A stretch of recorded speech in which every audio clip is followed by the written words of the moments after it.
ભાજપમાં જીતેલા તાલુકાના સદસ્ય કાળા કાચની ગાડીઓ લઈને ફરે। છેલ્લા ઘણા સમયથી ગોંડલમાં આમ આદમી પાર્ટીના કાર્યકર એવા જિગીસા પટેલ સતત સક્રિય જોવા મળી રહ્યા છે। સ્થાનિક સ્વરાજની ચૂંટણીમાં તે સક્રિયતાની અસર પણ જોવા મળી અને હવે ફરી એકવાર તેઓ ચર્ચામાં આવ્યા છે।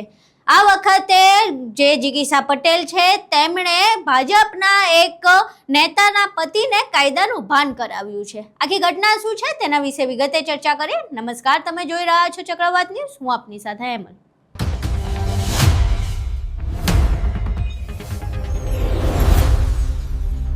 ગોંડલમાં જિગીસા પટેલ સતત સક્રિય જોવા મળી રહ્યા છે। અવારનવાર તેમના વિડીયોઝ પણ સામે આવતા હોય છે અને આ વખતે ફરી એકવાર તેમનો વિડીયો સામે આવ્યો છે। આ વખતે વિડીયોમાં તેમણે એક ગાડીમાં બેઠા છે અને સામે બીજી ગાડીમાં જે વ્યક્તિ બેઠા છે તેમને કાયદાનું ભાન કરાવી રહ્યા છે। હવે જે વ્યક્તિને તેઓ કાયદાનું ભાન કરાવી રહ્યા છે તેઓ ભાજપના કારોબારી સભ્ય રંજનબેનના પતિ સદેવભાઈ જાડેજા છે। આ વ્યક્તિ પોતે કાળી ફિલ્મ વાળી ગાડી લઈને ફરી રહ્યા છે, તેમાં નંબર પ્લેટ પણ નથી। ત્યારબાદ જિગીસા પટેલ તેમને ટોકે છે અને કહે છે કે આ બ્લેક ફિલ્મિંગ વાળી ગાડી તમે શા માટે લઈને ફરી રહ્યા છો? ત્યારે સદેવભાઈ લાજવાના બદલે ગાજે છે અને એવું કહે છે કે તમારી થોડી સત્તા છે મને ટોકવાની, એ કામ પોલીસનું છે, પોલીસ કરશે। ત્યારે જિગીસાબેન કહે છે કે હું તો મારું કામ જ કરું છું, શું આ મારું કામ નથી? પરંતુ જે ભાજપના નેતાના પતિ છે તે કોઈની વાત થોડી સાંભળે। ત્યારબાદ તેઓ ત્યાંથી નીકળી જાય છે। જિગીસાબેન આખી ઘટનામાં જે વાત કરી રહ્યા છે તેનો વિડીયો સામે આવ્યો છે, અહીં સાંભળીએ જિગીસા પટેલ ભાજપ નેતાને કાયદાનું ભાન કરાવતા શું કહી રહ્યા છે। કાળા કાચની તમને પરમિશન આપી છે કે હું તો નંબર પ્લેટ વગરની કાળા કાચની ગાડીઓ પાછળ તો નથી, તો જલ્દી કરાવો, કંઈક કરાવો, કરાવી જ પડે ને, રૂલ્સ છે કઈ। હું મારા ઘરનું તો કહેતી નથી। કાળા કાચમાં તકલીફ થાય જ ને ભાઈ, બધાને થાય। અંદર તમે શું કરતા એમને શું કરું? આખી જિંદગી આમ કાચ ખોલીને જ રાખશો એમ નહીં?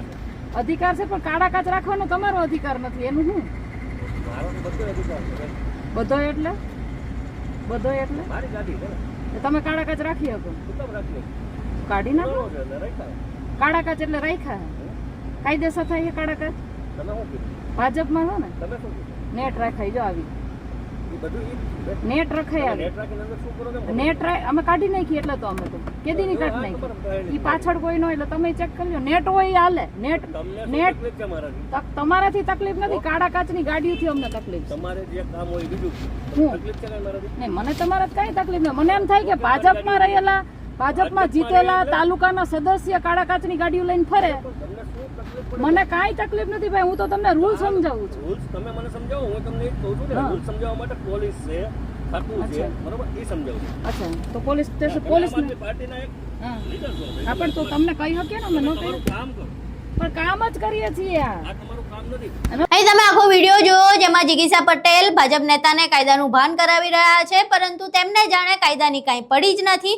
જિગીસા પટેલે ટોક્યા તેમ છતાંય તેમણે લાજવાના બદલે ગાજી રહ્યા હતા, જાણે બ્લેક ફિલ્મિંગ વાળી ગાડી સાથે તેમને કોઈ પોલીસ વાળા રોકતા જ ન હોય તે પ્રકારનું તેમનું વર્તન હતું અને કદાચ નહીં જ રોકતા હોય એટલે જ આવી રીતે સરા જાહેર તેઓ બ્લેક ફિલ્મિંગ વાળી ગાડી અને નંબર પ્લેટ વગર ફરતા હશે। કદાચ ગાડીની આગળ ભાજપનો ખેસ તેમના માટે પૂરતો હશે। જોકે આખી ઘટના બાદ પોલીસ તંત્ર અને તેમની કામગીરી પર પ્રશ્નો ઊભા થઈ રહ્યા છે કે શું ભાજપના નેતા હોય અને ભાજપનો ખેસ પહેરેલો હોય એટલે શું તેમને કાયદા લાગુ નથી પડતા? આવી રીતે સરા જાહેર બ્લેક ફિલ્મિંગ વાળી ગાડી અને નંબર પ્લેટ વગરની ગાડી લઈને કાયદાના જ્યારે ધજાગરા ઉડાડવામાં આવે છે ત્યારે શા માટે પોલીસ દ્વારા કોઈ કાર્યવાહી કરવામાં નથી આવતી? જો પોલીસને અત્યાર સુધી ન ખબર હોય તો હવે આ વિડીયો સામે આવી ગયો છે। વિડીયો સામે આવ્યા બાદ પણ પોલીસ આ અંગે કાર્યવાહી કરી શકે છે। હવે ગોંડલ પોલીસ આ મામલે કાર્યવાહી કરે છે કે કેમ તે જોવું રહ્યું। આ આખો વિડીયો જોયા બાદ તમારું આના વિશે શું માનવું છે? તમારા મંતવ્યો અમને કોમેન્ટ બોક્સમાં જરૂર જણાવજો। વિડીયો પસંદ આવ્યો હોય તો વિડીયોને લાઇક કરજો, શેર કરજો અને અમારી ચેનલને સબસ્ક્રાઇબ કરવાનું ભૂલશો નહીં। નમસ્કાર।